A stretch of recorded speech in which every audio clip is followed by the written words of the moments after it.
Hey, what's up guys? Spencer Rhodes here. So, in The Walking Dead Season 9, there were the main villains, Alpha and her army of Whisperers, and basically what happens towards the end of Season 9 is they capture and kill 10 characters, 10 members of all the communities, Alexandria, Hilltop, and they decapitate them and put their heads on spikes. And because the Whisperers are really territorial and they're kind of like a pack of animals and they have their own sort of rules, the heads on spikes basically marks a border where all the other communities, they can't cross the border. And, you know, I think it's agreed that the Whisperers, they won't cross the border either. The border is what separates the Whisperers from everyone else. And if you cross the border, it basically means war. And Alpha threatened to unleash a huge army of walkers, a huge horde of walkers, if they ever cross the border, which is basically this big weapon that can destroy communities and destroy everything. So that's sort of what the Whisperers use to be like, look, don't cross this border or we will use this. But basically, in Season 10, it's been a few months and the characters are still not crossing the border. They don't want to start war. They're not ready to start war. They're still preparing for that. And at the end of Episode 1, Carol and Daryl are out somewhere, and Daryl walks off, and Carol is still standing on this little hilly area, sort of looking off a cliff, and she looks down and she sees Alpha, and Alpha and Carol make eye contact with each other, which is a really interesting, twisted ending to the first episode, because for one thing, it was just a few seconds until the episode was over, and we hadn't yet seen Alpha or Beta or the Whisperers, and I was really not expecting to see Alpha, and then we see her in the last few seconds, and I thought it would be a few episodes into the season before someone crosses the border or gets caught crossing the border and breaks the rules and starts war.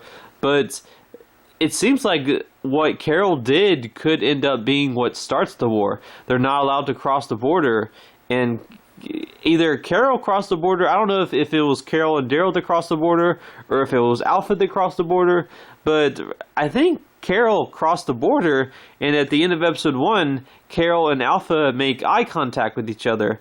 And basically, Alpha's like, you crossed the border, we're going to use a horde of walkers to kill all of you.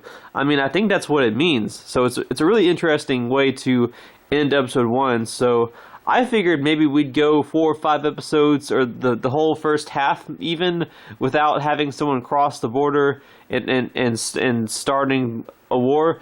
But we might get the events of that in this very first episode, because at the end of this episode, Carol and Alpha make eye contact. So I think Carol crossed the border, and Carol is the one that starts the war. And it makes sense that it's Carol because, you know, Carol definitely has a very personal thing with Alpha. You know, Alpha killed her son. You know, Alpha decapitated her son. That's a big thing for Carol. I'm sure Carol wants revenge. I mean, she's Carol. Of course she wants revenge. Of course she wants to rip Alpha into a billion pieces. But it's interesting that Carol and Alpha are the one that make eye contact and they have this face-to-face moment. So who knows, maybe Alpha will let it slide and this won't end up being what starts the war. But maybe this is what starts the war, and maybe the Whisperer War starts in a few episodes, or Alpha just declares war and she gets her horde of walkers ready. So maybe the end of this episode signifies the beginning of the Whisperer War, because Alpha and Carol have made eye contact and Carol's crossed the border, so that means it's going to be war. But yeah, that's really interesting. It was really interesting that they ended the first episode like that, so we'll just have to wait and see if what Carol did ends up causing the Whisperer War to happen, or if the Whisperer War is started by something else happening a few episodes down the line. Anyway, that's all I have for this video. Let me know what you think in the comments below. Don't be shy. Hit that like and subscribe. I'm not going anywhere. I make 1 to 2 Walking Dead videos per day, so please hit that subscribe button. Right now we are at 618 subscribers. My goal is to try to get to 700 in the next few months. So just remember, every subscriber counts, every bit of support matters, and is very, very appreciated. Hopefully we can get to that goal of 700. Anyway, with all that said, I'm Spencer Rhodes, and I will see you guys later. Bye.